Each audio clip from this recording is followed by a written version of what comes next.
Bordeau. I'm here to do my chest and vascular examination. I'm going to scan the room first for any cheat sheets.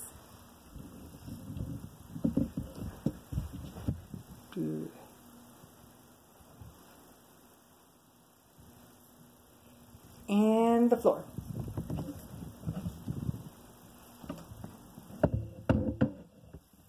We're going to first start off by checking the patient's chart.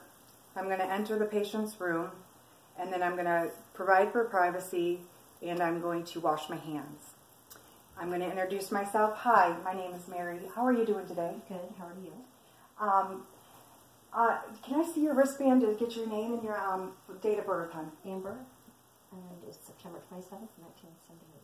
Okay. Hi, Amber. Do you have a name preference that you would like me to call you? Amber. Amber? Okay. Amber, how are you feeling today? Good. Do you have any pain today? No. Okay. Do you know why I'm here and why you're here? Yes. We're going to check my chest. Okay, because the doctor ordered a chest examination as well as a vascular examination. Do you have any questions before I start this? No. Okay, first of all, the chest examination, I'm going to be listening to some heart sounds and some lung sounds, and then I'm going to do some strength on your arms and on your legs. I'm just going to do a quick look over you, and I'm going to ask you a few questions right now. I'm going to ask you about your history. Do you have any medical history as in cardiac problems? No. Do you have a family history of cardiac problems? No. Do you have a family history of vascular problems? No. Okay, do you have a history of vascular problems yourself as well? No. Okay, so have you had a recent cough lately? No. Okay.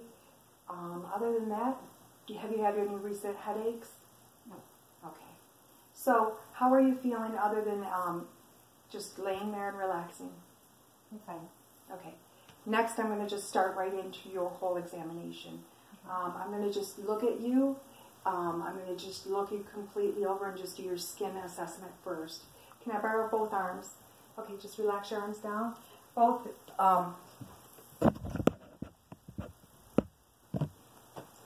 I'm checking for edema over bony prominence. There is no edema noted on the arms. Her arms are warm and dry. Patient does have tattooing on both sides of the arms. Patient's face is normal and paler. Patient does have her skin tone and skin color is perfect to her ethnicity. I'm going to go straight down and check for edema right on her legs, okay? We have no edema going on at this point. She's showing no signs of anything. Her skin all the way down is normal to patient's ethnicity. Skin is tanned. Patient does do a tanning, so she does have tattooing on her arms. She does have piercing on her ears. I'm going to do some trigger. Patient has no dehydration at this point in time. Can you tell me a little bit about your drinking habits? Do you drink well? Do you keep yourself well hydrated? Okay. Do you exercise at all? No. Okay. That's no problem.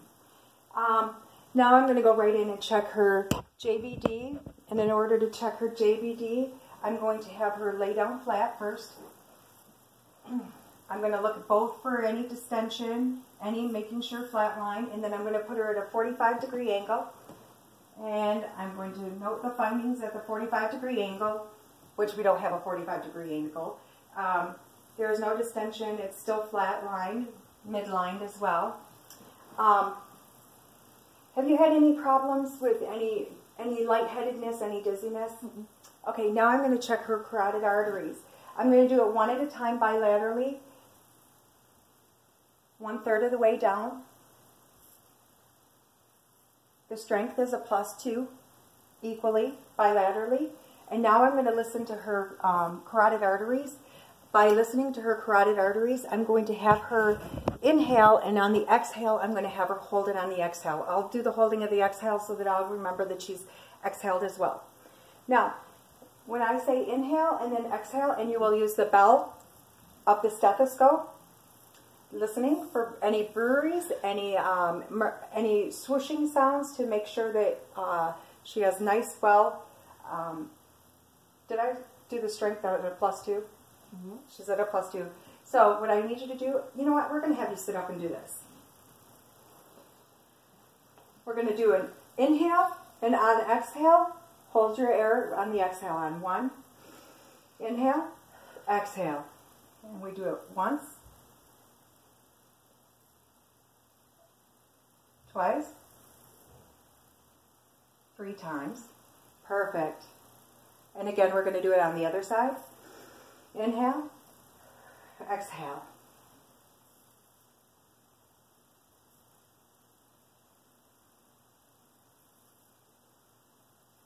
Perfect. She has no breweries noted, and as I said, equally bilaterally, she's at a +2 right now. We're going to move right down into the chest examination. And by doing your chest examination, I'm going to have you lay back. It's going to be easier for you to lay back. I'll just give you one less pillow. Well, here, go ahead and lay back on this. Both pillows. It's fine. I am going to actually check the apical pulse first. The apical pulse, I'm going to look for any heaves or any raises here underneath her heart area. And I am showing no signs of heaves or lifts.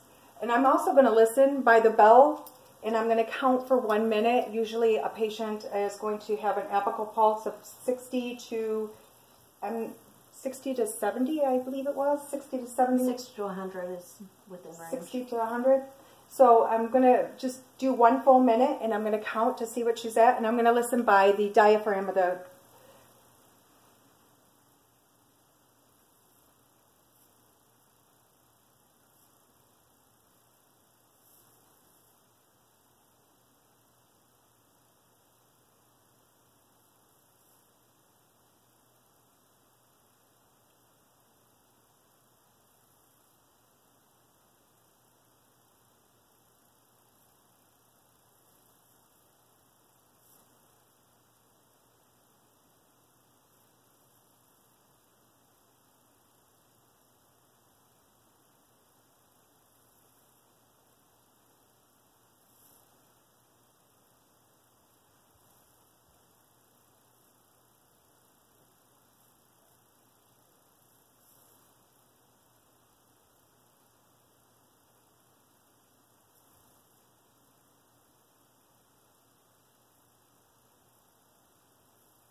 She is at 88 right now. I am going to just make sure again for any heaves or any lifts. There are no heaves, no lifts. Her skin is normal to tone. She's been tanning with tattooing on the sides. Her area up here is as well normal tone to the patient. Warm, dry, no cyanosis, no pallor. I'm going to do some lung sounds. Now what I'm going to do is some landmarkers. For the S1, S2, you're going to have the aortic is going to be the second substernal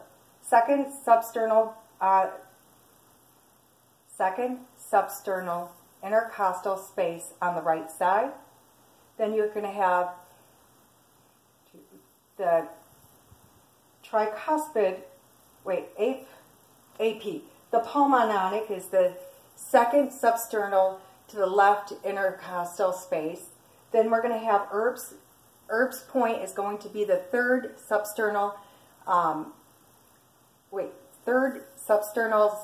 third intercostal space on the left. Then we're going to go down to the tricuspid. The tricuspid is going to be the fifth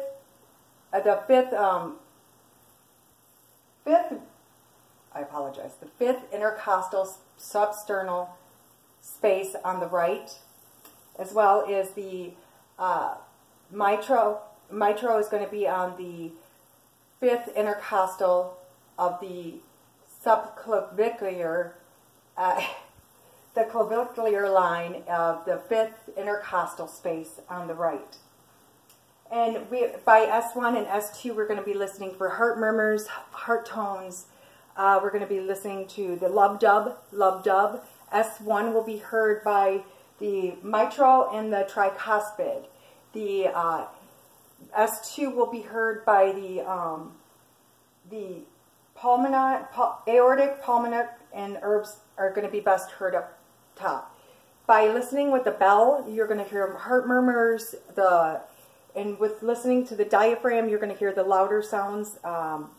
So I'm going to do it with just the diaphragm to check over to see if I hear any heart tone of the heart tones of the patient.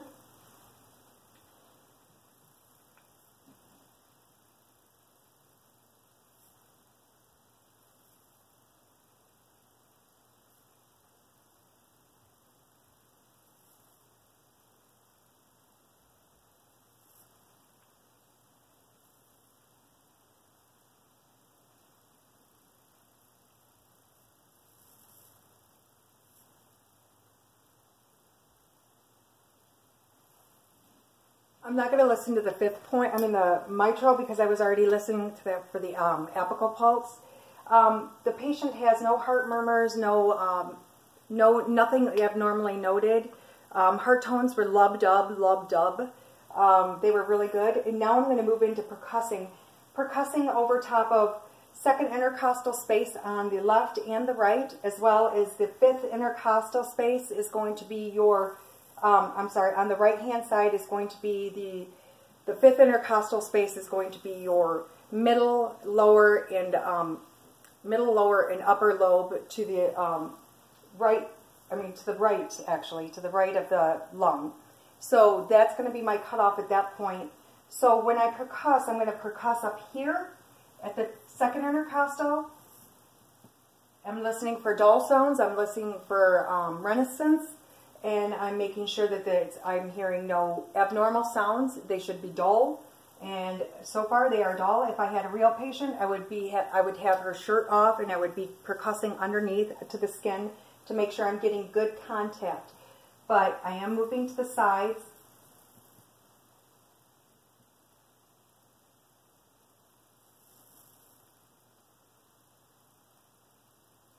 They do get duller as it moves down.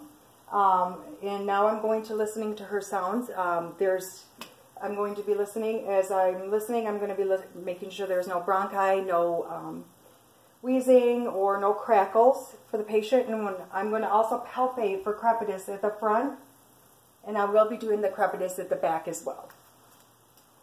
So listening to the lung sounds, I'm going to be listening for a full breath each side bilaterally. So I'll be moving bilaterally, and I'll be listening with the diaphragm there. So go ahead and just breathe normal for me.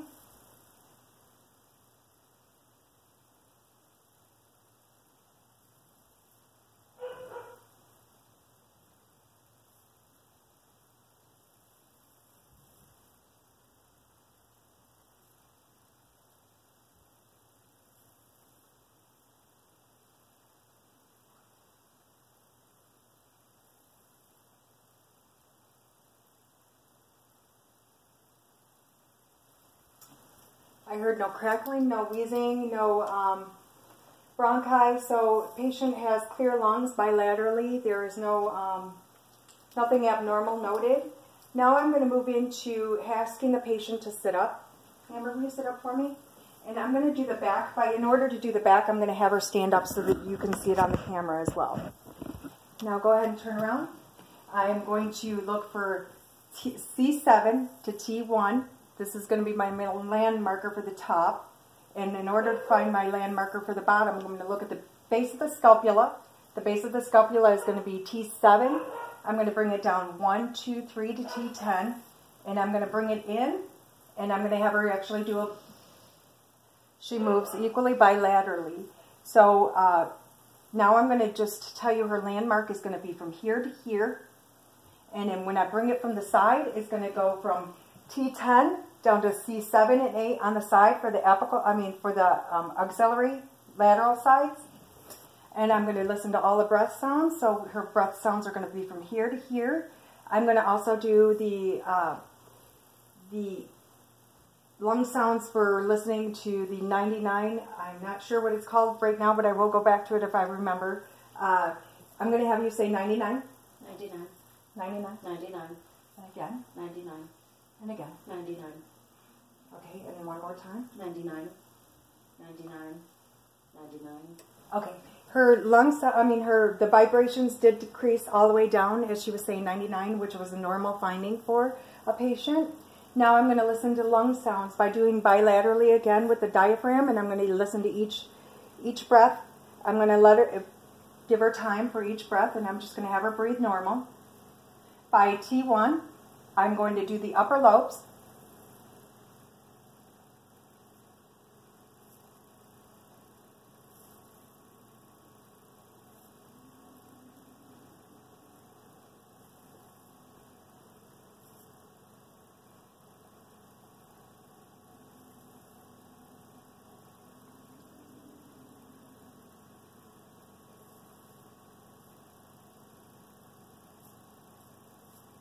And then when I'm doing the auxiliary side, it's going to end up being T6 and T8.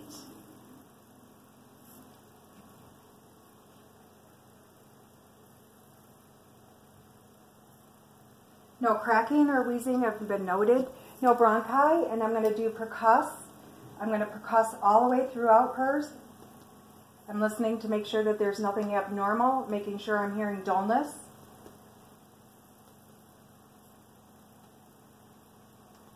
And the renaissance. As well, I'm going to percuss the sides. I should have been down just a little bit more. And I'm going to come over and percuss this side. I'm not getting good contact there, but we're going to go ahead and we're going to check for crepitus. Any crepitus throughout? No crepitus. No crackles or anything in the back. Now I'm going to go ahead and have her sit back down. I'm just going to reiterate, I checked her for crepitus, I checked her for her breath sounds, I checked her for S1, S2 sounds, and now I'm going to move into, I did check our patient all the way throughout has had no edema, no lifts or heaves on the, oh, I forgot the AP diameter. Can I have you stand, I apologize, I'm going to have you stand up. AP diameter is going to be the 1:2 ratio. By doing that, I'm going to go 1, and then I'm going to come around to the back, and I'm going to go 1:2 ratio. We're doing the measurement of the back, I apologize. The 1, and then 1:2. And then now, Amber, go ahead and have a seat for me. I apologize for making you get back up. Thank you. That was very nice. Now I'm going to move into, actually the patient's trigger is normal. Oh, and her hair, patient's hair is normal, fine, well maintained, clean. There seems to be no problems with the hair. Patient is not using any accessory muscles to breathe. She shows no sign of distress right at this moment. So she's using no accessory muscles. Patient seems to be relaxed and seems to be doing very well at this moment. Her lips are normal in color, so that means she's getting good peripheral. So what I'm going to do is I'm going to check her capillary refill by doing it on the 3 middle fingers. By holding it down for 3 seconds, I'm going to just check over the 2 because this is a video for time's sake. I'm going to just do the 2. She's going perfect. And I'll check the 2, one on the lateral side and one on the medial side. 1, 2, and 3. Perfect. I'm going to do the same with your feet. I'm going to check her feet by doing the same thing on the, I'm going to do the big toes, 1, 2, 3, and then 1, 2, 3. Amber, what I'm going to have you do is just lay down and relax for a minute because I'm going to check over your pulses now. Pulses are going to be just a few. I'm going to go over the brachial pulse. I would do it bilaterally if I had a bed lower enough. So what I'm looking for is I'm making sure that she's bounding at a +2, and I'm going to find that in the mid shift of the supine of the, having her lay supine is going to be the best position to get all of them. And she is bounding it at a +2. The rate is a +2. Now we're going to move down to the radial pulse. The radial pulse is going to be on the radial side of the patient's hand. She's bounding at a +2. That's very, yours is nice and strong. The popliteal pulse is going to be one hard to find because that one's pretty much hard to palpate. So in order to find that, we normally would bring the leg up and bend a little bit so that we can bring ourselves into the muscle. But hers is non-palpable at this point in time. Actually, nope, it's not. It's non-palpable. So, because it's literally none to being able to going in and going underneath that muscle. So it's, unless I really want to dig and hurt her, but I really don't want to. Next, I'm going to move to the pedal dorsal pedal pulses, which is going to be the top. I can do this one bilaterally due to the fact the position of the bed is going to be easier. Perfect. It is at a +2. The tibial pulses, the posterior tibial pulses are going to be on the inside as well, underneath the malleosus. And you press up on the bone of the malleosus in order to feel it. She is bounding at a +2. Very good. She is bounding at a +2. Now what I'm going to move into is this grip strength and muscle tone. Can you do me a favor and just put your arms up for me? Equally bilaterally, her arms she's able to maintain and hold them. Now what I'm going to do is I'm going to have you do a grip test for me. Can you squeeze my fingers like you don't like me anymore? All right, push against me. Perfect. Pull towards yourself. Perfect. Now what I'm going to do, equally bilaterally, she had equal grip strength as well as being able to maintain and hold the presence up. So that's a normal finding for the patient. I'm going to do the same for the feet. Push down. Perfect. Pull up. Perfect. Do me a favor and lift your feet. She's able to maintain and hold well. Go ahead and relax down. Perfect. With resistance, go ahead and push down. Perfect. Equally bilaterally, she has good resistance. Amber, I'm going to do a pressure test, and in order to do the pressure test, I just want you to close your eyes and just relax for a minute. I want you to tell me if you can feel this. And if you can feel it, just tell me what kind of feeling it is. Dull. Dull. Dull. Dull. Dull. And one last dull. I'm checking the 3 points of her feet in order to do that, and now I'm going to move on to the next one.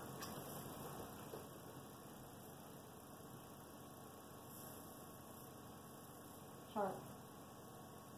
Sharp. Sharp. Sharp. Sharp. Sharp. Perfect. You can open your eyes. Now I'm going to do a recap for a moment. I went through and I did Amber's hair. I checked her. She seems to have good history. Her carotid arteries are very well bounding. Her JVD distension is normal and flat. She's midline, so there's no distension there. Patient has no edema going throughout the body. Her apical pulse is not, she does have an apical pulse, but there is no heaving or lifting, so her pulse is, she's doing good at that point. Patient has positive pulses throughout the body, peripheral, no edema throughout the whole body. Skin tone is normal to patient. Piercing is normal to patient's ethnicity.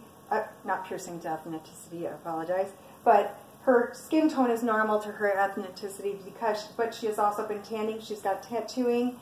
Lung sounds are clear. She has no crackles going on, so I checked for crepitus.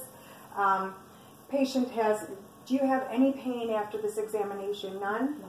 Okay, what I'm going to do is I'm going to go ahead and move into being able to position the patient back in comfort. I'm going to get her grippy socks back on. I'm going to go ahead and just raise the guardrails, the rails of the bed, and I'm going to ask her if I'm going to give her a call light, move anything closer to her, ask her if she needs to assist anything.